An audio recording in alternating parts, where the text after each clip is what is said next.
प्राचीन काल की बात है। सरयू नदी के किनारे कोशला नामक राज्य था। कोशला राज्य की राजधानी अयोध्या थी, जिसके राजा का नाम दशरथ था। राजा दशरथ की 3 पत्नियां थीं, जिनके नाम कौशल्या, कैकेयी और सुमित्रा थे। परंतु बहुत समय से उनकी कोई भी संतान नहीं थी, जिसके कारण उन्हें उत्तराधिकारी की कमी हमेशा सताती थी। इसके विषय में उन्होंने ऋषि वशिष्ठ से बात की और पुत्र कामेष्टि यज्ञ करवाया। यज्ञ के कारण उनकी पत्नियों को 4 पुत्र हुए।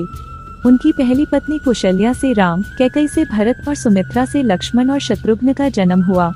सभी राजकुमार शास्त्रों और युद्ध कला में निपुण थे।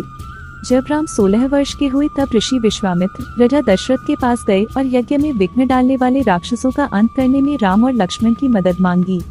राम और लक्ष्मण ने इस कार्य को आदर से मान और कई राक्षसों का अंत किया, जिसके फलस्वरूप उन्हें ऋषि विश्वामित्र ने कई दिव्य अस्त्र प्रदान किए। एक दूसरे प्रदेश मिथिला के राजा जनक भी निसंतान थे। ऋषियों के कहने पर राजा जनक ने अपने राज्य के खेत में हल चलाना शुरू किया। हल चलते समय उन्हें एक धातु से टकराने की आवाज आई। जब राजा जनक ने देखा तो उन्हें सिप के कलश में एक कन्या जमीन में गड़ी हुई मिली। उस कन्या को जैसी ही राजा जनक ने मिट्टी से निकाला, राज्य में बारिश होने लगी और उस कन्या को जनक अपने महल ले गए। सिप के कलश में पाने के कारण उस कन्या का नाम सीता रखा गया।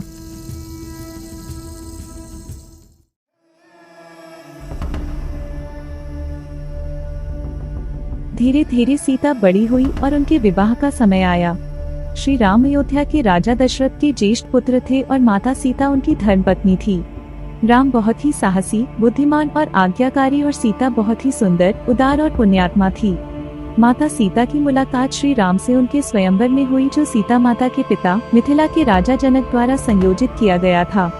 यह स्वयंवर माता सीता के लिए अच्छे वर की खोज में आयोजित किया गया था।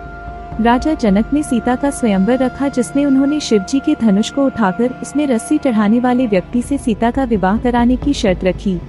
उस आयोजन में कई राज्यों के राजकुमारों और राजाओं को आमंत्रित किया गया था। शर्त यह थी कि जो कोई भी शिव धनुष को उठाकर धनुष के तार को खींच सकेगा, उसी का विवाह सीता से होगा। सभी राजाओं ने कोशिश की, परंतु वे धनुष को हिला भी नहीं सके। जब श्री राम की बारी आई तो श्री राम ने एक ही हाथ से धनुष उठा लिया और जैसे ही उसके तार को खींचने की कोशिश की, वह धनुष 2 टुकड़ों में टूट गया। इस प्रकार श्री राम और सीता का विवाह हुआ।